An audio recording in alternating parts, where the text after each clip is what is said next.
Hello, hello, hello, beautiful unicorns. Yana Kasperczak, your certified professional performance and spiritual awakening core energy coach. And it has been my soul's purpose to help women, to help you get your shit together so you can break free from the mental prison you find yourself in and build a business, life, and or a career that you are excited to wake up to every single day, that you are proud of and that you love, and you finally start living the life that you've been wanting and dreaming of. You and your self-sabotage and procrastination that usually prevents you from living the life that you want. And today, the topic that I wanted to bring up and talk about is I want to share 10 tips about overcoming perfectionism. Now, most of you know and have experienced what perfectionism is, but I want to talk about it just a little bit before we hop on to these 10 tips to help you overcome perfectionism. Perfectionism, it can have a range of damaging effects, both on your mental and your physical and relationships and overall life satisfaction as well, where you can experience chronic stress or anxiety and anxiety, where you never feel like you are good enough or doing enough.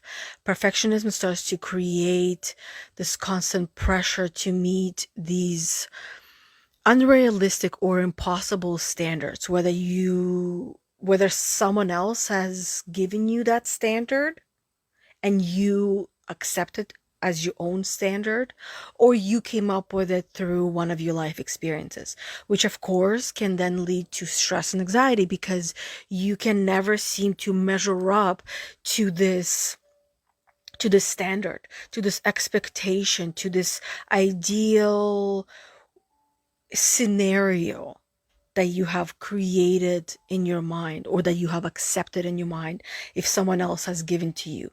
But regardless of where it came from, it is now yours. And it's up to you what you want to do with that standard or with that expectation that you have within yourself. And fear of making mistake or not being perfect, of course, is going to cause you to feel overwhelmed on top of feeling stressed and anxious. You will, of course, find yourself feeling burnt out, where you just can no longer pursue this relentless pursuit of perfection because it's exhausting. It's exhausting. And why it's exhausting is because no matter how much you pursue and you feel like you have reached and you are perfect, it's going to continue to change and evolve. And that perfection itself is an illusion. It does not exist. If you look in nature, there is nothing perfect, and yet everything is perfect in nature. Whatever standard that you have, it's great to have standards. I'm not saying not to. It's great to have expectations. I'm absolutely not saying not to. They are necessary. But in perfection itself, it's great to have it, but there's a healthy way to go about it and there's an unhealthy way to go about it. The healthy way is you see it as a challenge, you see it as an opportunity, and you keep going and you keep accomplishing and reaching those things that you want without feeling unworthy or not good enough or shamed or guilty or riddled with all the shoulds and could and whatnots. That's the debilitating part about perfectionism. You can't entirely get rid of it, but you can learn to be in control and in charge of the perfectionist within you. And of course, you will, when you're on this debilitating part, this unhealthy approach to perfectionism or becoming or being perfect, which is, as I said, is an illusion, you of course will find yourself procrastinating and experiencing analysis by paralysis, where you might not be able to make decisions, or the things that you know need to get done are not going to be getting done. One of the things that seems to be a constant for all the women that I work with is the areas that they procrastinate in and they experience paralysis is their personal self-care, their well-being, their self-love practices. They don't do the things that they love and enjoy. They stop taking care of themselves, or they're trying to get back onto taking care of themselves.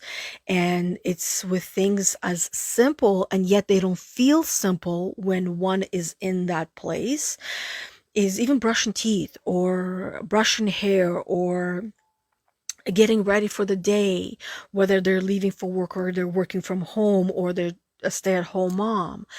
And experience, and also when it comes to their finances, many women, they don't even want to deal with their finances because they feel like they're a failure, so why bother?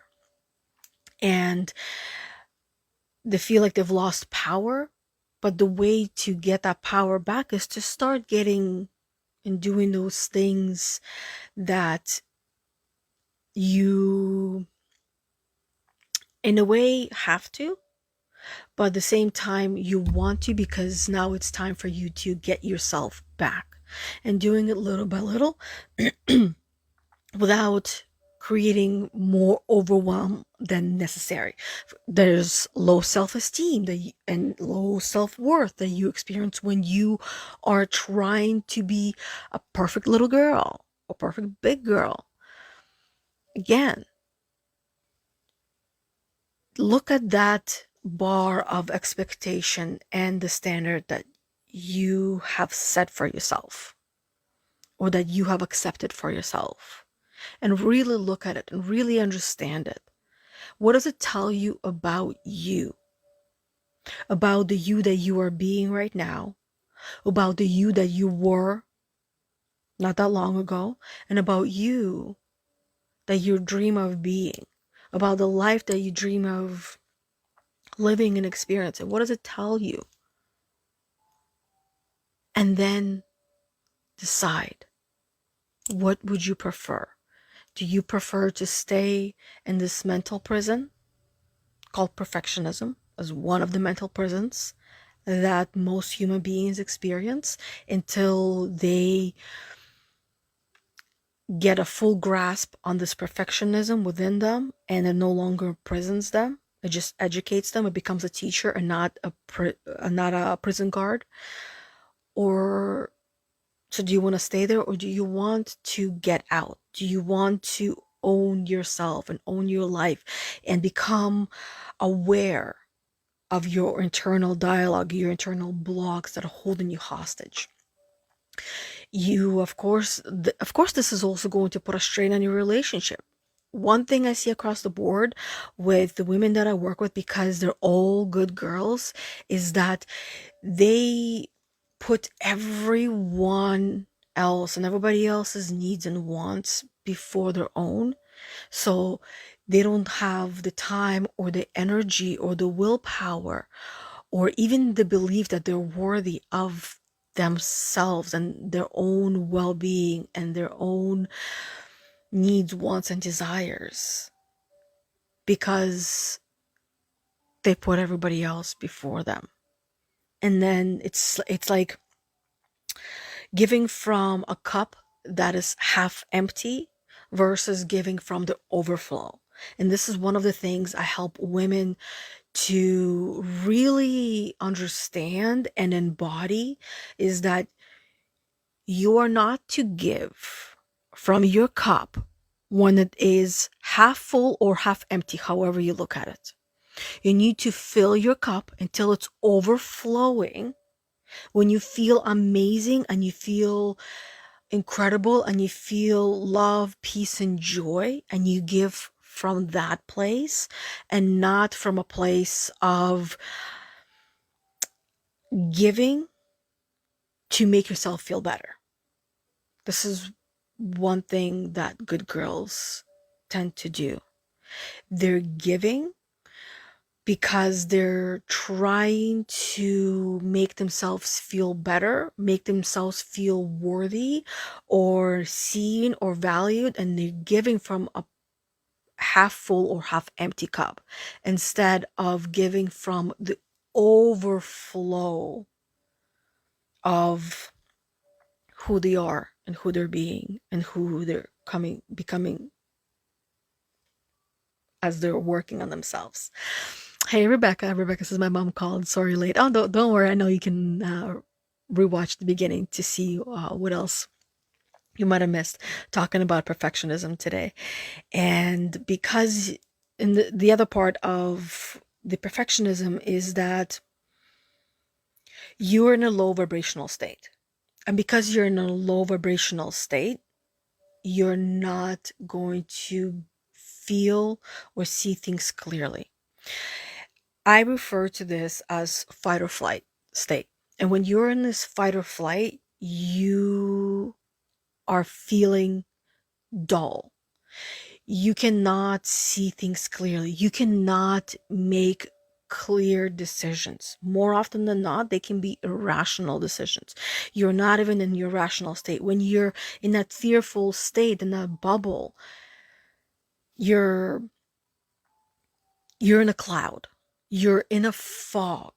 And if just think back of the time when some of you might not have experienced this, but some of you have, when you've been in the fog, like physical fog, when you're driving in a fog, or maybe not in the fog, let's say it's not a snowstorm or a rainstorm, where you're the visual outside the window as you're driving is very, very restricted. You can only see just a little bit in front of your car, and you have to move really, really, really slowly. That's what perfectionism can cause us to experience. This is what fight or flight, this is what stress, this is what fear, this is what anxiety causes us to experience, is that we only see this far ahead of ourselves, which is not far at all. So there's no clarity. Versus when you feel great and amazing on a beautiful sunny day, you see far and wide, you see the horizons, you see the sky, you see everything around you. You can look around all the way around you. That's what perfectionism can cause us to experience. This feeling of being trapped in a box, not being enough, not doing enough, and your creativity is non-existent pretty much as well. And you experience stagnation, where you feel stagnant. You feel stuck where you are. Your physical health is going to be affected as well, your mental health as well. What kind of joy and fulfillment do you experience when you are in the state of a must be perfect and nothing is good enough? Not much. You're going to feel unfulfilled and completely unhappy. So of course there's not going to be any joy and fulfillment. So now on to the 10 tips that I want to share with you all of overcoming perfectionism. Before I do that, Rebecca says, "Oh, girl, I was just talking to my mom that sweating the small stuff is part of perfectionism." It is. It totally is. When we are worried about these small little things, but the thing is, back to this, when we are in the state of being a perfectionist, we don't see very far. There's no clarity. So seeing the small things, those small things, they're literally the only thing we see, and we become blind. It's like also horse blinders, right? We just become blinded by the small things, and the small things become these big, massive things. We are all children in this vast universe. Now, if you think of your kids, when your kids were really little, you take a toy away from them, or their friend comes and takes a toy away from them and they need to share, to them, this is the end of the world. And it is right in their main focus. Now, as an adult, you experience the same things because you're just All of our goal in life is to feel joy, love, and fulfillment. And when this toy is taken out, now that becomes our center of focus. And even though it's a small thing, it does not feel small. It feels really big and massive. So that's why I want to also remind each and every one of you that when you are in this state, or when your loved ones are in this state and they're really focused on the small thing, not to essentially say, oh, don't sweat the small stuff, but helping them recognize and find their own recognition that this is small in comparison to the life overall. Because right now, this is their main focus and they just simply cannot see past it.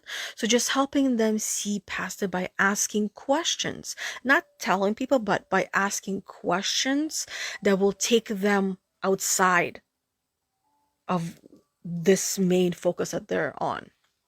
So here is, let me move my foot because I'm sitting in it and it became a little bit numb and tingly. So stretch my foots out. So the first tip I want to give you is to set realistic goals. When we set goals, or when goals are given to us, and we unconsciously choose them for ourselves and set these ideas as our next goal, they can sometimes be so big and massive that it doesn't feel realistic to achieve them. So you gotta break it down. You gotta break it down and you gotta divide these large goals, these large tasks into small, manageable, bite-sized pieces. Think of the goals that you have that are big and audacious, which are necessary. We all have them and they are important. And this is how I start with all the women. Give me your big, audacious goal. Give me this elephant that you want to eat, right? Or that you want to birth, so to speak. Just imagine that for a second, right? So give me this elephant. Now, you cannot eat or birth this elephant in one go. It's a massive creature. Your goal is like a massive elephant. So if you want to consume this elephant, aka birth this goal, this dream, this idea that you have, you got to set realistic and manageable steps for yourself and for your goal. Small, tiny little pieces, bite-sized pieces that you can do. Either it's every day consistently, or you're going to do, today you're going to do this one thing, tomorrow you're going to do this other thing, next day you're going to do another and another, and so on and on and on until you get to achieve that goal. When you achieve it, you will actually be ready to achieve it and have it, and you'll become a different person. Because when it comes to achieving goals or dreams, in order for you to acquire them, you must become someone different. Because otherwise, you would have already had them. You've done this throughout your whole entire life. That's how you even went from grade 1 to 2 to 3, 4, 5, and so on and on and on. You were given the step-by-step actions that were manageable for you to complete grade 1, to complete grade 2, to complete grade 3.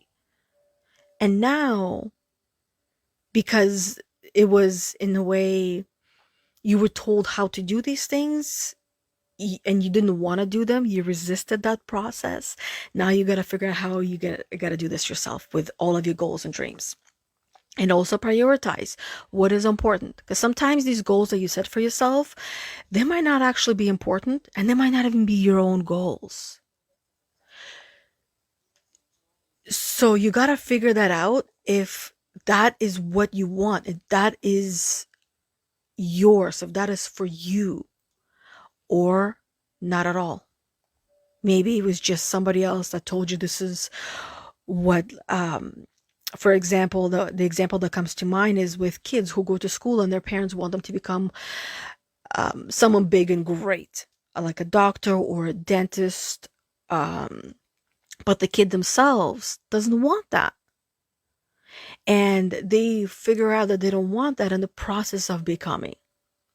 You are figuring out the things that you want and don't want in the process of becoming, in the process of reaching. And when you recognize that you don't want that, be okay with letting it go without that perfectionist taking over and saying, I must do it, I must complete it, I must see it through, I must follow through. Otherwise, this is where now the voice of the gremlin comes in and tells you that you never finish anything you start. Now, how true is that? It's not true. Because what it's saying is that you never finish anything you start. It's not true because there are many things that you have finished that you started. You just didn't finish and complete the things that you didn't want to do any longer. So that statement that the gremlin, that inner critic is telling you is just trying to keep you small and not grow and evolve into the woman that you're trying to grow into. Now, if you pay attention and listen to the words and start questioning them, you like, how true is it really that you never finish what you start? Well, it's not true because the word never means that I never finish what I start. But many things I have started and I have finished, so it's not true. You got to challenge those inner thoughts that you have, those inner voices that are telling you who you are being because you know who you truly are. So the second tip is embracing the 80-20 rule, where 80% of the time or 80% of the effort is good enough. That you do not need to have 100% of the effort, or sometimes even 50%. My favorite phrase that I learned through my personal development, personal growth journey is done is better than perfect. And when I really started to embrace this phrase and tell this quote, this phrase to myself and remind myself every day, I really started to embrace that done is better than perfect, which also allowed me to delegate, to get other people to help out, including kids to help out, and that it would be done. Yes, it won't be perfect, but it will be done.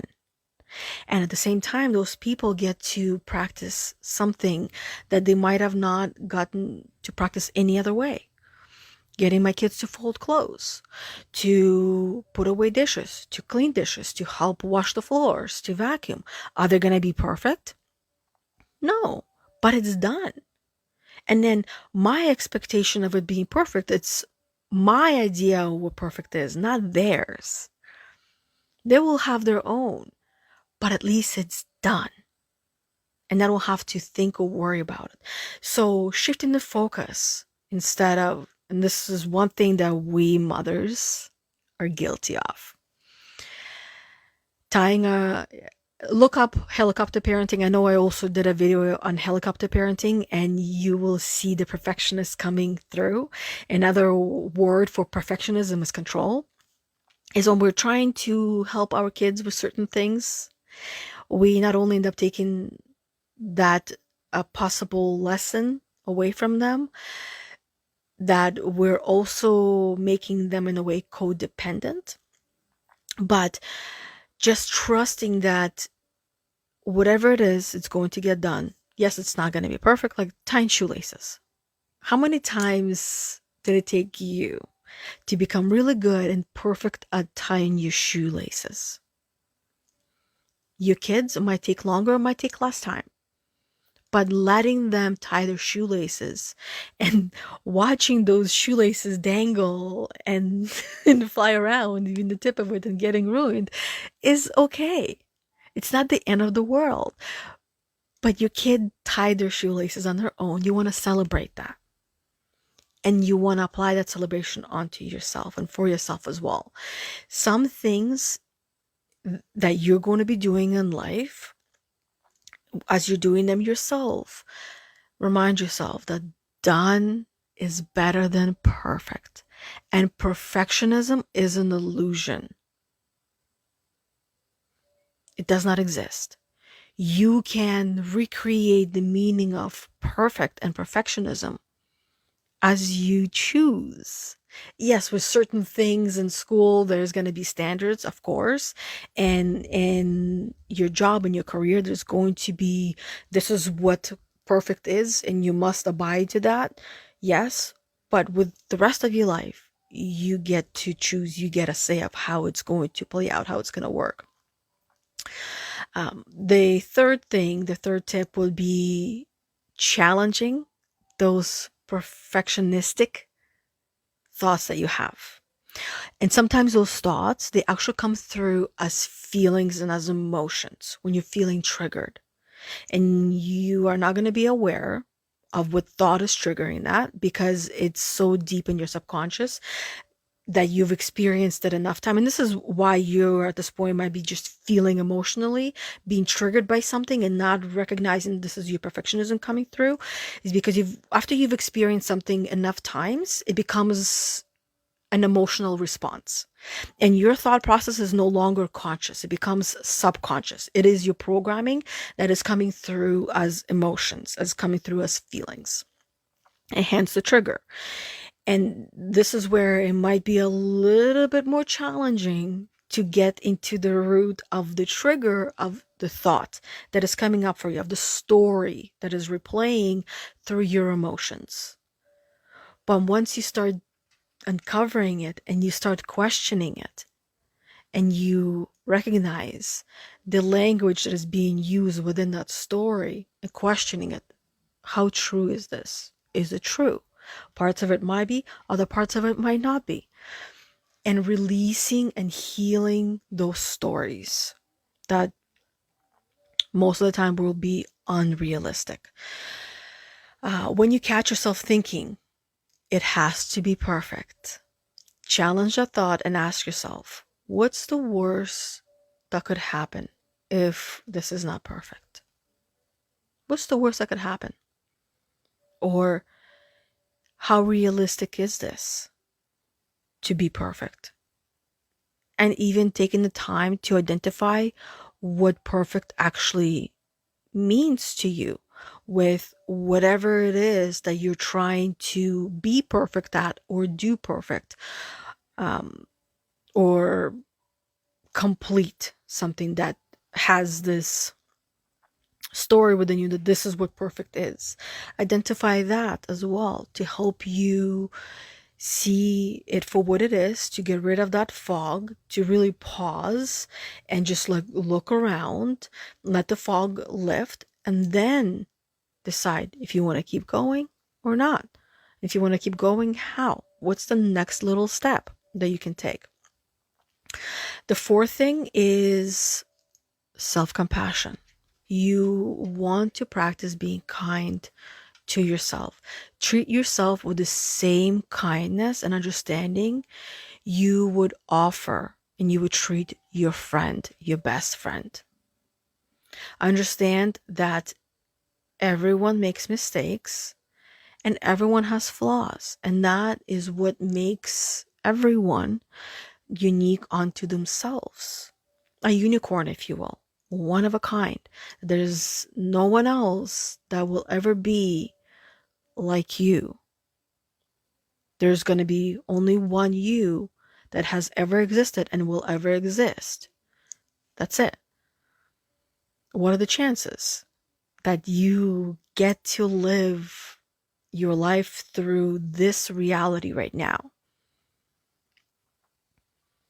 And focusing on what is and what could be, and not necessarily on what was. Because what was and who you were, you will never be that person. There's parts of who you were you might like and want, and they will always be there. Because whatever is in your awareness, whether it's a part of your personality or a trait or a goal or a dream, whatever comes to your awareness, the sheer fact that it's in your awareness, that means it is possible for you and it exists. You just need to align yourself with it. And the alignment is the emotional expression of yourself.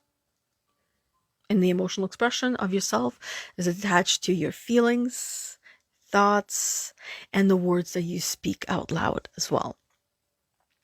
Acknowledging progress as well is going to be a very important part of practicing self-compassion. Celebrate your achievements, no matter how little or how big they are. It took time and energy and effort for you to achieve whatever it is that you achieved.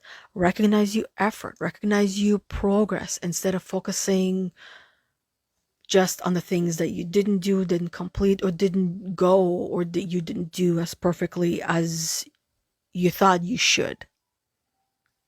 Catch all the shoulds, catch all the coulds, catch all the have to, catch all the want tos, and question them. Because you're not going to do things until you really choose to do them, until you really decide to do them. And then you will do them and you will achieve them. Biggest part of that is the mindset. Everything is rooted back to the roots, which is the mind. The fifth tip to help you overcome perfectionism is setting time limits on the tasks that you're doing. Let's say, I'll give you an example. With me, I used to take hours to wash dishes, and not even that many dishes, but I would take hours to wash dishes because I didn't want to wash them. And I really just recognized that I was complaining the whole entire time while I was washing dishes. And trying to convince myself that I was allowed to watch Netflix while I was doing it. So I would just find myself distracted by watching and not doing. So I started to set limits for myself. Okay, I'm going to take 10 minutes to wash these dishes. And sometimes I would allow myself to watch Netflix and other times I would not. And one thing I noticed is that when I would set a time limit, a timer, a reminder, I was more than capable and able to get these things done within the set out time limit for myself. Or maybe there's, let's say, one other thing that I help women do as well is decluttering and organizing a space. Whether it's one drawer, whether it's one desk, whether it's one, what is it called? One dresser, whether it's one room, whether it's one floor, whatever it is. Deciding how long is it going to take you to do that? And then questioning. So an example would be to declutter a drawer. It will take me an hour to declutter a drawer. How realistic is it that it will take you an hour to declutter that one drawer? Well, actually, I think it will just take me half an hour. Okay, so how realistic is it that it'll take you half an hour to declutter that drawer? Very realistic. Yeah, I think it will take me an hour. Okay. Sorry, 30 minutes to declutter that drawer. Do you have 30 minutes today to allocate to decluttering that drawer? Yes. And when you're done decluttering that drawer, how will you feel? And then give me a short to a really long spiel on how they would feel after decluttering that drawer. Do you think you can allocate 30 minutes today to do that drawer? Yes. Okay, let's go to your schedule and see when you can put that in. And then put that in and get it done. Or right after we're done on the call, hop off and go and do that drawer. Let me know when you're done doing that drawer, how it turned out for you. And it's always a positive feedback, positive experience of what she would go through when she's decluttering that drawer. And sometimes emotions come up. Sometimes there's even spiritual connections that come up as they're decluttering a drawer, or they find something in there that they've been looking for a really long time, or decluttering a space. Setting a time is important. We have so much at our disposal, setting reminders, setting alarms. You put something on a stove, you put something in the oven, you're going to put a timer, you're going to put an alarm on there to remind you that it's done so you don't forget. So you can then shift your focus and do other things. And I can't even tell you how many times that has saved me the energetic drain that I would have felt if I didn't set a time to do something, or even a time not to do something, to do after the timer goes off. Even setting your work, 15 minutes you do something, or 45 minutes you work, and then you take a 15-minute break, and you actually take a break. So 45 minutes of work time and then break. And you go and you take that mental and physical break. And then go back, 45 minutes of work, 15 minutes of break time. Now, the sixth tip I want to share with you all is focusing on the big picture. Identify your values and keep in mind what truly matters to you and what your values are versus somebody else's values that have been given to you. Focus on aligning your actions with your core values rather than getting caught up in the details of perfectionism. And looking at that big picture, the bird's eye view of the long-term perspective of reminding yourself that small imperfections won't matter. They don't matter in the long run. And what's more important is making the slow and steady wins the race towards your goals, towards your dreams. Number 7, you want to limit yourself comparing yourself to others. The comparison that works best, especially when you're just starting off healing yourself, is compare yourself to your yesterday, to your last week, to your last month.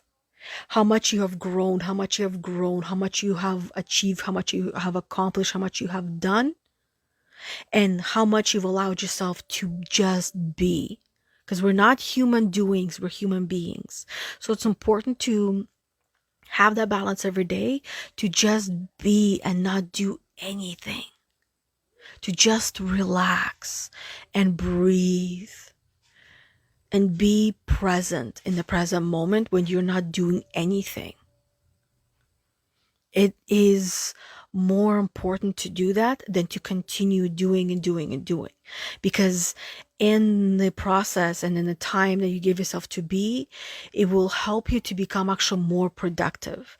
By you doing and doing and doing, and you've experienced yourself, you find yourself being more unproductive, and you get into this space when you're procrastinating, you're self-sabotaging, you're avoiding, and you're feeling paralyzed. You're not able to get things done because you've overdone it, and you have maybe not learned how to just be, to give yourself time to breathe, to just breathe without any thoughts, without any negative feelings and emotions, for you to just be you with a breath that is a gift. You came into this world with your breath, and you're going to leave this world with your breath, the first and the last breath. And how you're breathing throughout is going to determine your life as well. So, when it comes to limiting comparison, you want to avoid comparing yourself to others, especially in social media. Social media is the biggest facade that there is. Most people will be telling you how amazing their life is, how amazing everything is, but reality is a lot darker than you think it is. Remember that people often present their ideal version of themselves online. of who they hope to be one day, pretending that this is who they are today. And when you pay attention, you will notice those who are that version of themselves and those who are just putting up a facade, those who are wearing a mask, those who are pretending to be someone they're not. If you pay attention long enough, the truth always reveals itself. Always. And truth always has a funny way of coming out. So pay attention. And when people show you who they are, believe them. Don't make excuses for people in your life, because in the end, you will continue getting hurt. Now, that also means that people make mistakes, and there's people who learn from their mistakes, and there's people who don't learn from their mistakes. Sorry means jack shit if it's not followed with the action that shows the change that is connected to that sorry. Don't tell me you're sorry. Show me. I don't want to hear it. I want to see it. So if people in your life are telling you they're sorry, but you don't see it, they're not sorry. They're just sorry that you don't feel good about it, but they are who they are and they don't want to change. Let them. Let them be who they are. When they've suffered enough, they'll change. Or maybe in this lifetime, they will just continue suffering and they'll never change. But you are on your own path, on your own journey. Keep doing you. Focus on your journey and remind yourself that your journey is different than anyone else. Focus on your path. Focus on your progress. Focus on your purpose. Focus on what fulfills you and not others. And resist the urge to measure and compare yourself against anyone else, because you simply can't. Everyone else is different. There's one of you. You have your own path. You have your own journey. When you're comparing, what you can actually do, and there's healthy comparison and unhealthy. When you're comparing, just recognize the things that you're recognizing in others that you might want for yourself, and try it on for size. And you will notice that it's either for you or not. In the process of becoming, in the process of trying something different, of doing something that somebody else is doing that you think you want, but in the process you might recognize that that's not for you, that's not what you want, that's not what brings you joy. You were just meant to try it on for size and see if it's for you or not. Just think of, and this is where detached involvement is another practice that I help women access, is it's like going to a mall. You have so many options, so many different things that you can try on. Or just a store. A mall might be a much bigger example. Mall is like the whole entire world. That's the social media. But a store might be like in the group, for example, or in your social circle. That there's certain things that you recognize in one person, an outfit, and whether it's a personality trait or something, an experience that this person is going through or doing, maybe it's a vacation or whatever it is, right? And you think you want it. Just like you go to a store, you don't have this emotional attachment to the clothes you're trying on until you try it on and you say, yes, this is the one, this is what I want to wear. The same things with these things that you're comparing yourself to or with other people. Try it on for size, just like you are in a store, without this emotional attachment, because here you're seeing a human, you have an emotional attachment to a human, but don't see it as a human, see it as an outfit in a way of whatever it is that you're recognizing that you want, that they're letting you know that you could potentially have in your life if you want. By you simply recognizing, becoming aware of this possibility. Try it on, see if it's for you, and if not, let it go. You're not meant to have it. This is how you also start to heal the perfectionist within you. Number 8 is delegate and ask for help. Done is better than perfect. You don't have to do everything on your own. And this is one thing that I see across the board with all the good girls that I work with, is this deeply ingrained program, I must do it all. Superhero. You are a superhero, but even a superhero does not do every single thing. Superhero has a lot of help, guidance, support, things that it delegates to other people and helpers to do. You are not a do-it-all machine. And this belief that you're carrying is not going to help you in the long run. My phone is about to die. So I'm going to go through really quickly. So seek support, seek help, hire people to help you through whatever it is that you are ready to go through and heal. Practice mindfulness is number one. I feel like that's self-explanatory. And the last one is accept that perfect is an illusion, that it doesn't exist. That's it. So that's all I want to share with you. I'm going to look through the comments and respond to the comments afterwards before my phone dies. And until I see you all tomorrow live for Heal the Unicorn podcast and our Facebook group, Heal the Unicorn, Emotional Healing and Spiritual Growth for Women, or next week at 11:45 a.m.-ish for another one of these story time with myself, Yana Kasperczak, where I'll share a tip or two or a story or two with you to help you on your escape from your mental prison. And until then, bye.